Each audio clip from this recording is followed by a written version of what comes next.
Okay, Ready Player One is chock full of so many pop culture references and cross genre mixing and blending that comes off beautifully well that makes you wonder how come Sucker Punch didn't work. Premise is incredibly easy. It's the future. The world is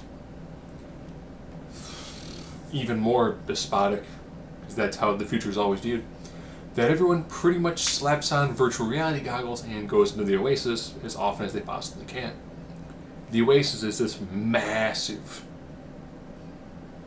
MMO where effectively you can do anything and be anyone. The licensing rights alone for this film must have been astronomical. So if you ever actually wanted to see a fight sequence where it's like, oh, there's Chun-Li, and there's Spawn, and there's Batgirl. If you want to see a dance club scene that's going to have the Joker and Harley Quinn, if you want to watch Ryu get into a car and drive said car on a track that may or may not also involve King Kong, all in a lavish attempt to find 3 mysterious keys, which would give the person who gets all 3 keys the ability to control said massive MMO. As well as the control of the stock option that one of the creators had left behind, valued at, I guess it's what, half a quadrillion? That's pretty good reason to do it. But the problem is you don't just have the players doing it.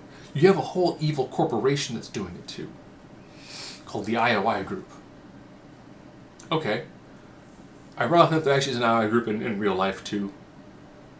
They're not into multimedia, but I love the pop culture references. I actually found the video game aspect to be fantastic. When they did the real life portion, it was okay. You can tell the bread and butter of this entire film is the action sequences. And what they do with that is fantastic. The real life struggle is fine. The film works much better from a digital standpoint when they go in the virtual reality world. That's fantastic. Oh man, I loved that. And at around 2 hours, it's about half and half. The virtual world, half in the real world. And visually, this film's absolutely stunning. This film must have been amazing to have seen on a big screen, especially in 3D. Oh man, this film has been undeniably visually impressive. When it comes to seeing Parzival, or Parvival, in his real life form, he lives in what are referred to as the Stacks. It's a vertically stacked trailer park. Pretty much everybody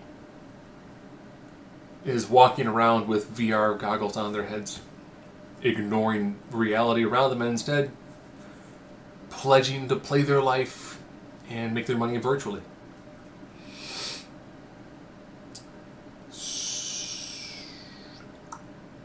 And if you do poorly, you get to effectively become a slave to work off your debt that you acquire in game.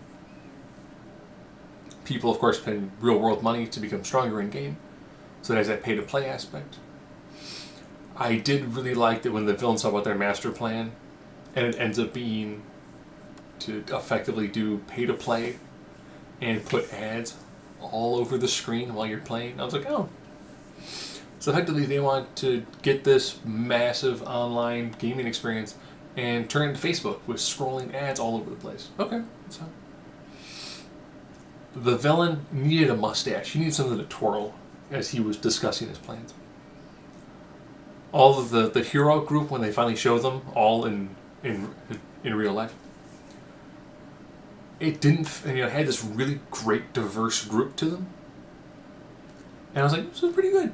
I like the direction they took. I loved all of the different gaming aspects to it, especially when they went really, really obscure, like Sword Quest. That was really good. They used a lot of more obscure, like real early 80s bits and pieces, threw in some horror elements. The ending fight sequence, which again, blending multiple genres seamlessly. This had everything that Sucker Punch should have been, where they blended multiple genres into a relatively cohesive story. Is it one of the best I've ever seen? No. Is it a good film? Yes. If you understand a lot of 80s pop culture, you're going to get a ton from this movie. If you understand gamer culture, you get a lot more. My wife enjoyed it for the 80s pop culture references she knew. She didn't get anywhere near as much of the gamer aspect of it, so she enjoyed it. I liked it more because I get more of those references. This one's worth watching. Is it still Spielberg's best film? No, but he's got so many classics, it's really safe this isn't his best film. But just the blending of multiple genres alone, and all the Easter eggs. This film feels like you could watch it frame by frame. That means, you could watch the 27 frames per second and you probably still would have an incredible time trying to find every single little hidden Easter egg throughout this entire film.